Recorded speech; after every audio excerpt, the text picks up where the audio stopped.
반갑습니다. 네. 날씨가 많이 더워졌습니다. 네. 혹시 모르시는 분을 위해서 저는 도상철입니다.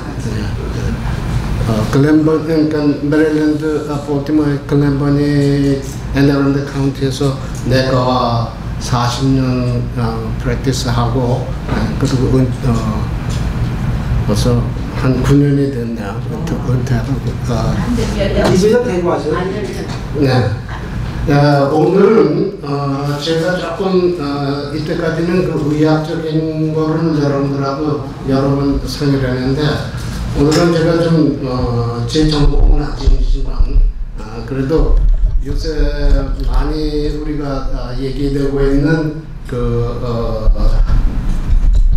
결국 시니어들의 그 삶에 대해서 조금 도전하는 의미에서 흔히 사용하는 100세 시대, 그러니까 노화의 새로운 정의는 그런 토픽을 가지고 조금 여러분들한테 좀 도전을 드리는 그런 화두로 좀 이야기를 나눠볼까 생각했습니다.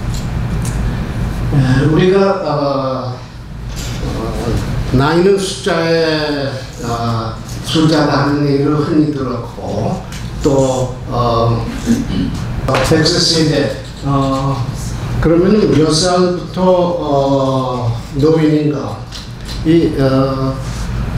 우리가 흔히 일반적으로 이때까지 생각되는 거는 45세가 되면 시니어로 우리가 간주를 하고 죄송합니다. 65세 그렇게 하고 그거를 은퇴 나이로 하는데 그러면 왜 내가 갑자기 64세에서는 청년이다가 65세 되면 노인이 되느냐 하는 그런 이야기를 할 수도 있는데 이 노인의 그 나이 기준이 65세라는 것은 결국 의학적인 이유보다는 사회적인 또는 경제적인 기준에서 우리가 이야기되는 경우가 많이 있습니다. 그러면 왜 65세냐?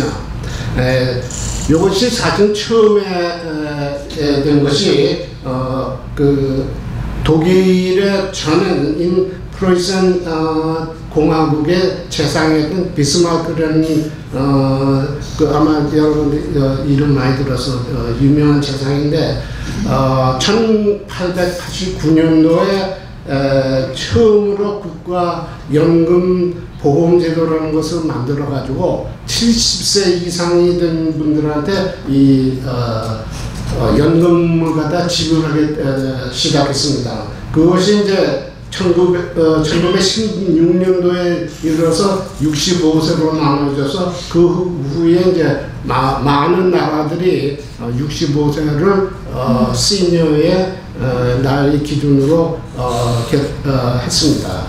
그런데 이것이 20세기에 들어와서 많은 분들 그전 20세기 전까지는 사실은 그 평균 수명이 60세가 안 되었습니다. 그래서 그 65세라는 나이 기준이 무난하게 지나갔는데 20세 이후에 그 많은 의학적인 발전이 있었고 또 사회적인 생활에 많이 나아짐으로 인해서 지난 20년 동안에 노인 시니어들의 건강 상태가 현저하게 좋아지기 시작해서 지난 20년 전하고 지금하고 비교해서 한 평균 수명이 10년 이상이 늘어났습니다. 그래서 이제 많은 국가하고 보건단체에서 이거에 대한 우리 연구를 많이 해가지고 이제는 시니어의 나이 기준이 65세는 너무 낮다 하는 그런 결론들을 많이 내렸죠. 그리고 신문에서도 많이 보셨겠지만 한국에서 지금 제일 문제되는 것이 지하철에 스님은 그 나이가 65세가 너무 낮다 하는 얘기가 되는 것이 이러한 문제가 됩니다. 그런데 이것이 그런 고치자 해서 금방 고치는 것이 그렇게 간단한 문제가 아닙니다. 이거는 제가 말씀드렸지만 의학적인 그 기준보다는 사회 경제나 모든 국가의 시스템을 바꿔야 되는 거기 때문에 그래서 일단은 미국에서 1978년도에 정년의 나이를 65세에서 70세로 연장했고 1986년도에는 정년제 자체를 갖다가 폐지를 해서 요새는 저 대학 같은 데 가면 80세 되신 분들이 아직도 연구 생활을 하면서 교수 지금 충분히 영위하시는 분들이 많이 있는 것을 우리가 볼 수 있습니다.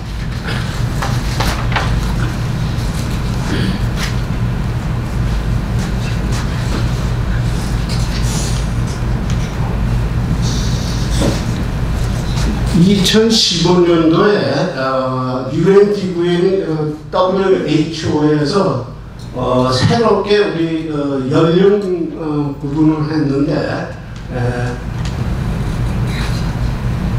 17세까지는 미성년자라고 하고 65세까지는 청년이라고 하고 66세에서 79세까지는 중년이라고 하고 80세에서 99세는 노년이라고 하고 100세가 넘으면 이제 장수년이라 이렇게 2015년도에 처음으로 이제 WHO에서 발표를 했습니다.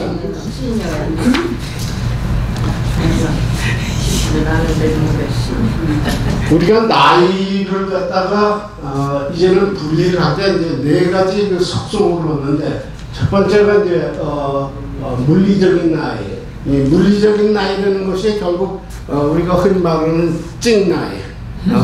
그러니까 뭐 주민들 못 보자 이렇게 해서 실질적으로 문서적으로 나와 있는 이게 이제 그 우리 흔히 얘기하는 나이죠. 그러나 거기에 비해서 이제 그 생물학적인 나이, 요거는 다른 말로 말하면 생체 나이라고도 하고 신체 나이라고 하기도 하고 건강 나이라고 합니다. 이것은 실제 우리 몸에 그 물리적인 나이가 아니고 실제 우리 몸의 생체의 나이를 갖다가 어떻게 규명하느냐. 한 18가지의 많은 생리학적인 그 데이터를 가지고 거기에는 이제 혈압도 들어가고 혈당도 들어가고 키도 들어가고 체중도 들어가고 이런 걸 가지고 실제로 생체의 나이를 규정하는 것을 갖다 생물학적인 나이라고 합니다. 이것이 결국 우리의 건강 상태하고 생명하고도 직접적인 연관이 있습니다. 그 다음에 이제 그 정도 우리가 제가 이야기를 나눠보겠지만 그 다음에 이제 그 심리적인 나이는 요거는 이제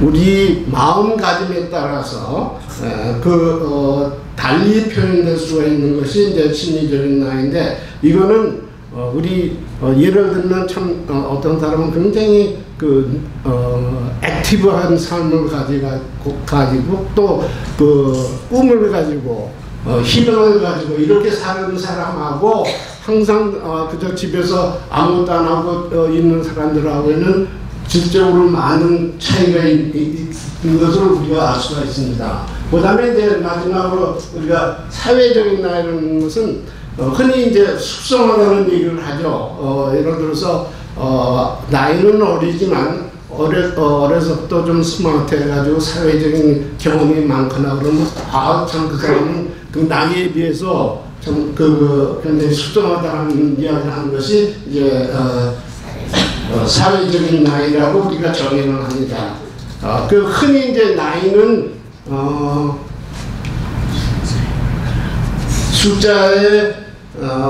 숫자뿐이라 하는 얘기가 요새는 그 물리적인 나이에다가 0.8로 높아진 것이 실제 우리의 그 몸의 그 생물학적인 그 나이라고 생각해서 만일 실질적으로 이제 쯤 나이가 70일 경우에는 거기다가 0.8을 하게 되면 56세라고 우리가 이제 생각을 합니다. 그러니까 이제 아마 여러분들 다 옛날에 60은 환갑인데 거기에도 아직 미치지 못하신 청년분들이 있을 겁니다.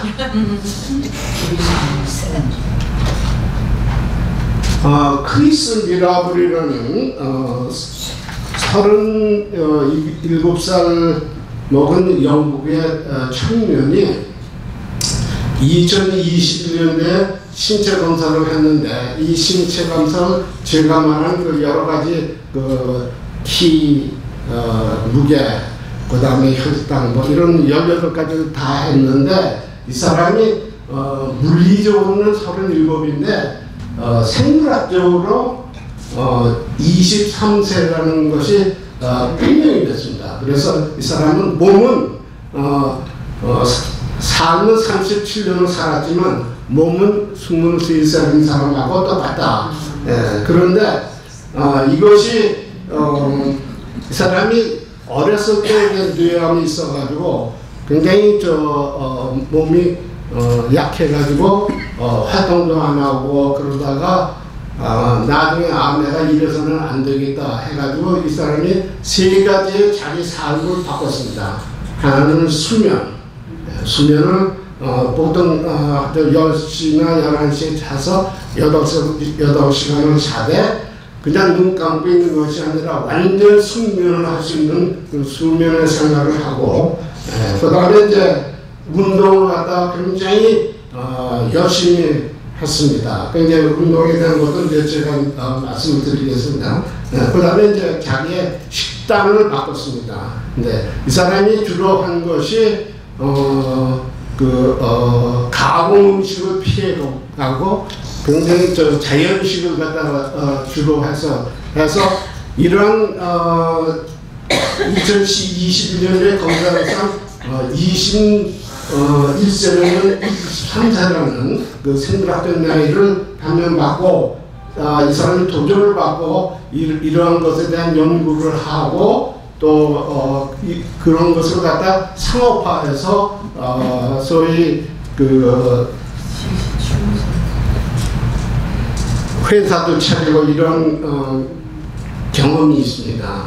그러면은 이렇게 천천히 나이를 먹게 도와주는 그 생활 습관이 뭐냐?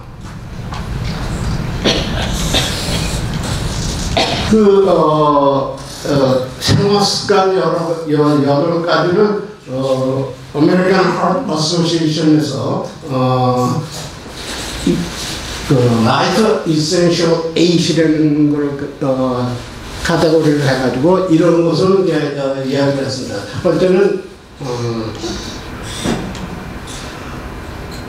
건강한 음식 섭취, 가능하면 자연식으로 한다, 가공한 것을 한다. 그런데 크리스 미라블이라는 그 청년은 이걸 갖다 9대1로 설명을 했는데 그 얘기는 뭐냐면 우리가 어떤 때는 꼭 먹어서는 안 되는데 꼭 먹고 싶은 때가 있잖아요. 그러니까 이제 열심히 잘 먹는 것을 9이라고 하면은 그 중에 한 번쯤은 내가 먹고 싶은 거, 피자도 좀 사 먹고, 아이스크림도 좀 먹고, 이렇게 이제, 왜냐면, 심리적으로 우리가 생활을 갖다 너무 그렇게만 하다 보면 사실은 굉장히 디프레스 되기도 하고, 그런 경우가 많이 있죠. 그 다음에 이제, 두 번째는, 몸을 움직이게. 이거는 열심히 운동하고 활동하고, 결국 이제 여러분들은 그런 모델의 아주 좋은 모델인 그룹이라고 저는 믿습니다. 그 다음에 이제 충분한 수면. 이거는 이제 눈 감고 누워 있는 것이 수면이 아니라 완전한 수면을 하는데 뭐 이것도 여러 의논을 하려면 여러 가지지만 특히 이제 현대에서 제일 많이 회자되는 것이 무호흡증이라는 것이 있는데 우리가 특히 이제 연세 드신 분들 또 비대한 분들에 보면은 코를 많이 든다 이런 것이 결국 호흡 무호흡증 그런 것이 있습니다. 그러니까 충분한 수면이라는 건 시간적인 것이 아니라 그 질의 수면의 질을 향상시키는 그다음에 이제 체중 관리, 금연, 혈당 관리, 혈압 조절, 콜레스테롤 조절. 요거는 이제 제가 좀 나눠서 좀 더 자세히 한번 여러분들하고 시연을 하겠습니다. 이렇게 이제 그래서 우리 시니어들의 삶의 질도 형성되고 실질적으로 우리 생명이 평균 수명이 많이 향상됐는데 그러다 보니까 현재 한 제너레이션 30대 제너레이션에서 우리가 뭐를 발견하냐면은 30대가 지금 현재 가장 빨리 늙어가고 있는 제너레이션이나 세대라고 하는 것을 발견했습니다. 이것은 이 30대가 여러분 이제 저희 때는 굉장히 건강에 대한 인식도 많이 달라지고 연구도 하고 열심히 하는데 지금 현대 30대에 있는 저희 자녀들, 손자들을 보면은 부모 세대들보다 더 빨리 늙어가고 있는 세대라는 것이 판명이 됐습니다. 그 가속되는 원인이 그 사람들의 삶의 삶 중에서 외부의 자극이 많은 그런 세대라고 합니다. 그러니까 이제 보면은 식생활도 그냥 거의 젊은 사람들 보면 우리가 쿡을 안 하는 것을 우리가 많이 봅니다. 그러니까 제가 이사가 이제 은퇴하고 줄여서 간 지가 한 5년 되는데 그때 이제 집을 볼 때 제가 뭘 느꼈느냐면은 이 건축도 패턴이 바뀌는 것이 한 10년마다 바뀌지 않나 하는 생각을 많이 했는데 저희들이 액티브하게 집을 사가지고 생활할 때 보면 제일 많이 느낀 것이 이 키친이 굉장히 컸어요.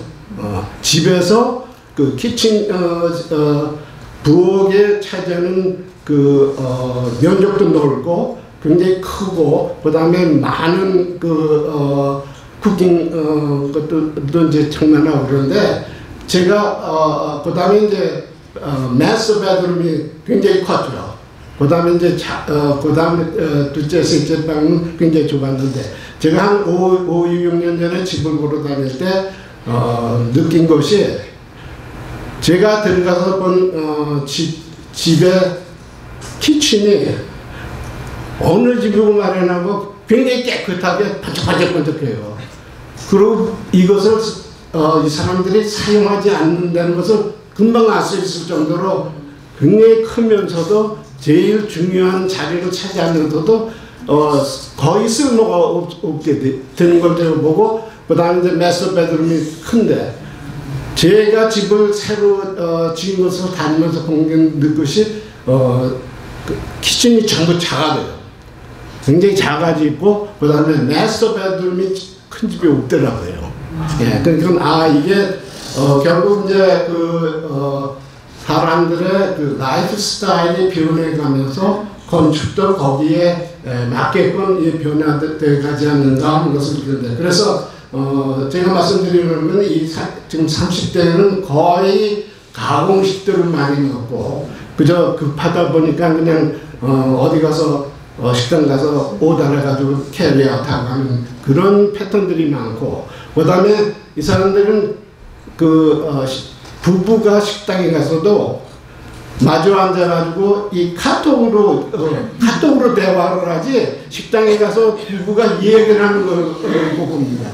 그러니까 이 유튜브, 그 다음에 넷플릭스, 스마트폰 이런 거를 하는 그런 세대고, 그 다음에 이제 코인이나 주식이나 이런 데서 많이 투자를 하다 보니까, 물론 이제 경제적인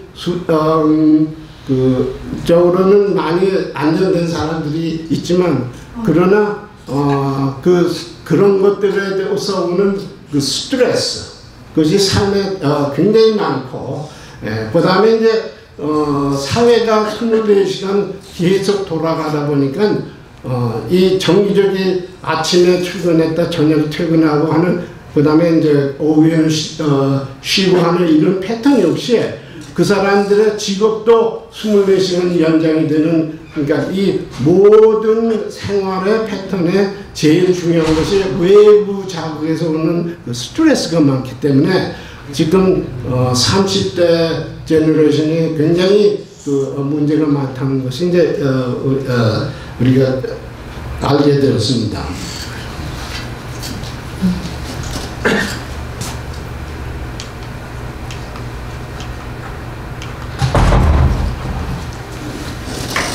그러면은 우리가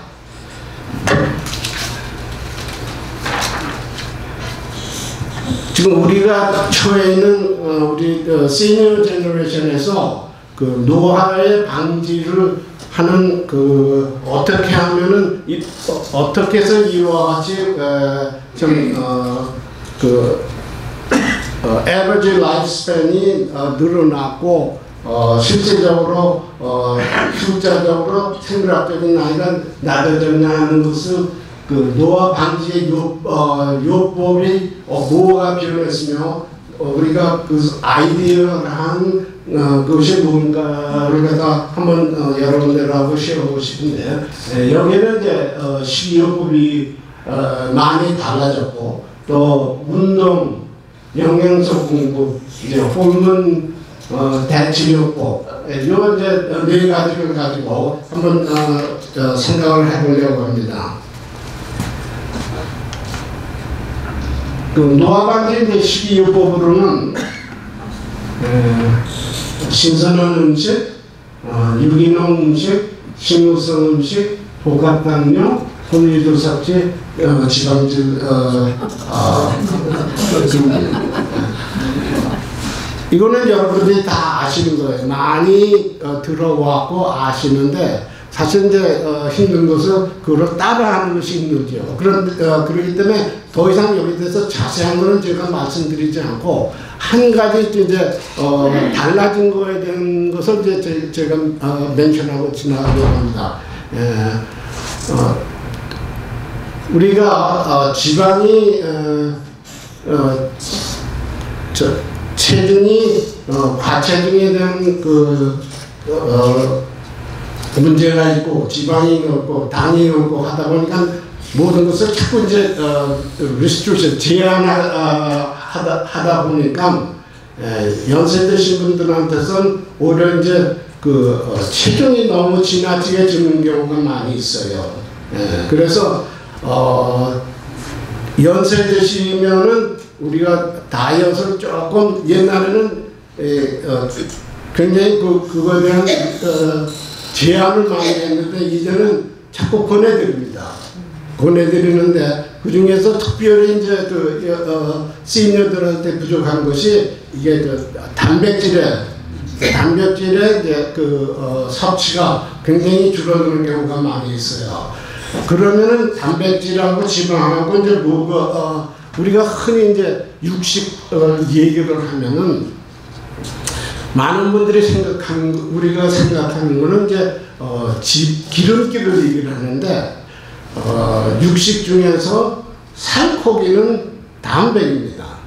단백이고 그 기름기는 이제 지방이죠. 근데 왜 이것이 잘못 개념이 됐느냐면 저희들이 어렸을 때는 이 지방이 그 열량이 굉장히 높아요. 그래서 저희들이 자랄 때 잘 못 먹을 때는 항상 영양실조가 있기 때문에 그게 열량을 보충해 주는 것이 이제 지방이기 때문에 기름기를 많이 먹었죠. 그러나 이제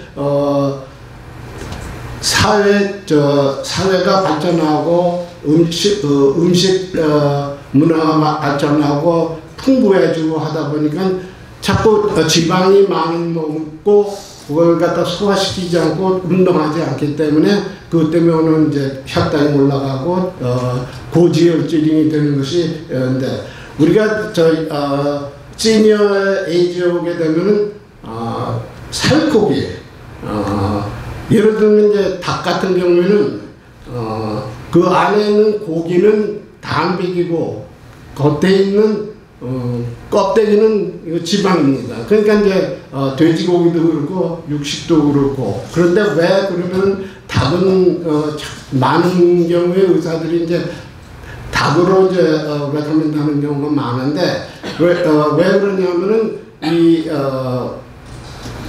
육식인 경우에는 그 살코기 안에 지방이 이렇게 들어가 있어요. 그러니까 이제 살코기하고 지방을 분리하기가 사실은 쉽지가 않아요. 그러니까 비계하면 비계는 이제 지방이지만 그래서 그러나 이제 닭고기일 경우에는 껍데기만 벗겨내면 안에 살코기는 정말 단백이거든요. 그러니까 닭고기는 우리가 요리하기도 쉽고 단백을 취하는데 도움이 되기 때문에 이제 얘기하는데 그래서 저는 20대서부터 이제 육식을 안 했는데 요새는 이제 육식을 이제 자주 하려고 합니다. 그런데 이제 예를 들면은 햄버거 같은 것도 옛날에는 안 먹었는데 이제 가서 햄버거를 많이 사 먹는데 이제 햄버거도 뭐냐면은 우리가 안 된 얘기지만 비싼 햄버거고 싼 햄버거의 차이가 뭐냐면 거기에 들어가 있는 지방의 퍼센테이지가 그러니까 이제 좀 좋은 햄버거 패디나 좀 좋은 레스토랑에 가서 맛있는 햄버거라는 걸 지방의 함유량이 훨씬 높고 예를 들어 패스트푸드 맥도날드 같은 데서는 그 지방의 함유량이 30 내지 40%까지 올라갈 수가 있어요. 네, 그러니까 그런데 우리가 좀 신경을 많이 써야 될 것 같고, 그다음에 이제 식단 다음으로 중요한 것이 이제 운동. 네, 근데 이제 우리가 젊었을 때는 우리도 모르게 자꾸 활동적인데 시니어가 되면은 자꾸 이렇게 활동을 안 하고 이제 있는 경우가 많이 있어요. 그래서 요새 이제 최근에 또 우리가 관철된 것이 새로운 단어가 근테크라는 얘기를 쓰는데 근테크는 뭐냐면 근육 플러스 재테크라고 해가지고 노화를 방지하는 가장 확실한 방법은 근육에 투자하는 것이다. 우리가 움직이지 않고 가만히 있게 되면은 이 근육의 양이 급속도로 감소되는 경우가 있어요.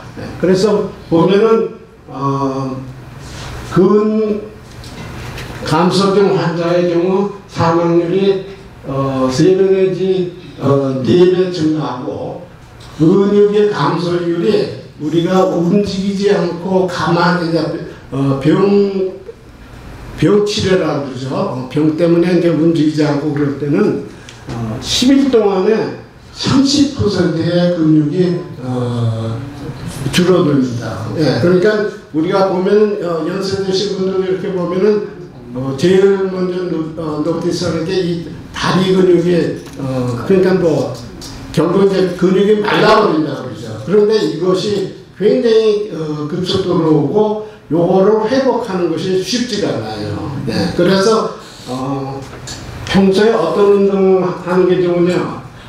옛날에는 그 유산소 운동이라고 그래가지고 카디오바스큘라 그 에서사이즈라 그래가지고 걷고 그 다음에 조금 달리기 하고 이제 이런 거를 얘기를 했는데 요새 그 관찰된 것은 특히 시니어들한테서는 중간중간에 이 근육 운동을 갖다 많이 해야 된다는 것이 발견됐습니다. 그래서 유산소 20대나 30대에서는 유산소 운동을 7이라고 그러면 근육 운동을 참고로 했는데 나이가 들어서 60대, 70대가 되면 유산소 운동보다는 근력 운동을 더 중요시하게 됩니다.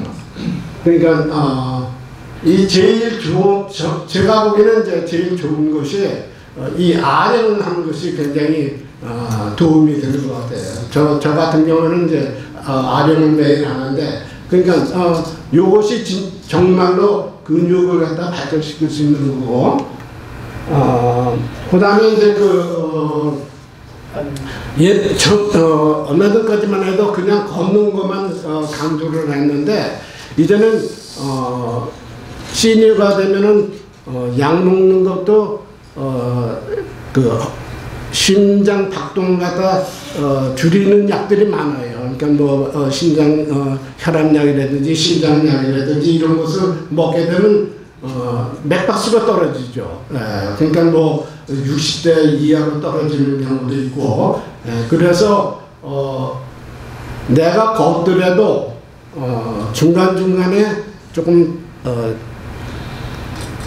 좀 빨리 걷는다든지 또는 뛰어서 심장의 박동을 갖다가 증가시켜가지고 이 뇌의 혈액순환을 증가시켜주는 것이 치매 예방에도 많이 도움이 되기 때문에 이때까지 얘기하던 시니어들한테서 하는 운동에 강조를 하는 것이 근육 운동의 발전과 그 다음에 이 심장의 박동을 갖다가 인크리즈 시키는, 증가시키는 그러한 운동을 하는 것을 권해드립니다.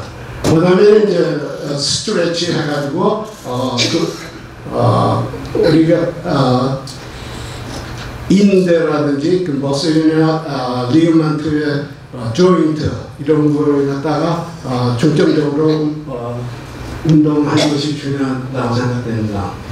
그 다음에 이제 제가 마지막으로 생각하고 끝내고 싶은 것은 노인 젊어진다 하는 얘기입니다. 젊어진다는 그 개념을 한번 좀 생각해 보는데 우리가 이제 대개 시니어가 돼서 노화의 과정에 들어가게 되면 모든 것이 감소되는 경우가 있어요. 이제 호르몬도 떨어지고 그러니까 이제 이때까지의 노화 방지를 한다고 또는 이제 젊어진다고 하는 것의 개념은 이 적어지는 것을 갖다가 대체해서 우리가 나이 드는 것을 역전시키겠다 하는 그런 개념에서 한 것 중에서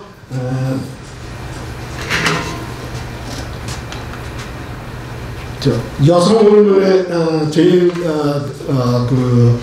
대표적인 것이죠. 여성 호르몬은 뭐냐면 폐경기가 되게 되면은 여성 호르몬이 떨어지기 때문에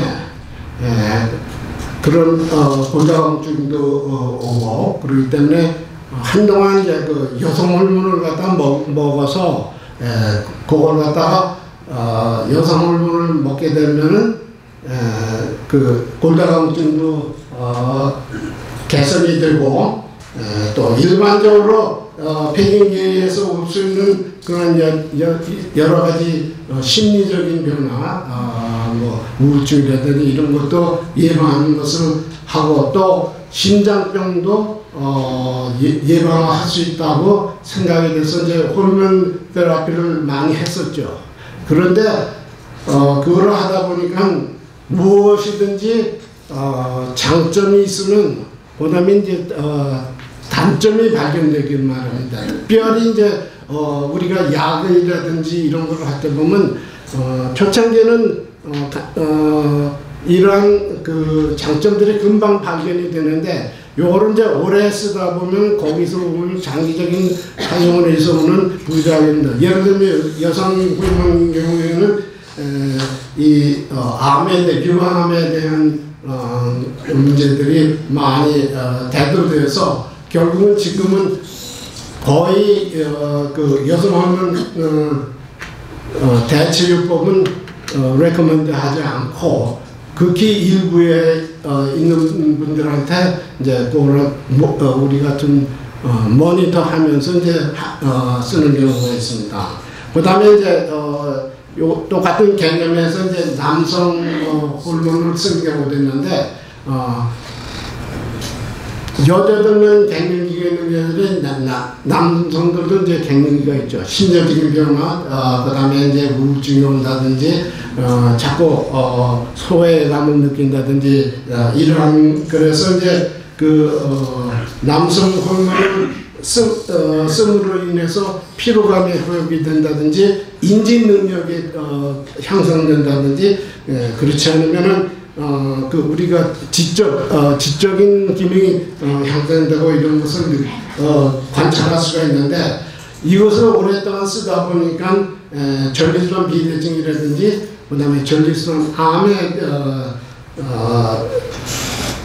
증가라든지 또는 그 심장병이라든지 혈관 병들이 많이 증가되기 때문에 그 남성 호르몬 대체요법은 지금 레코멘드 되지 않고 있습니다. 그 이외에 이제 그 성장 호르몬을 갖다 쓰는 경우도 있는데 마찬가지로 성장 호르몬도 그 오래 쓰게 되면은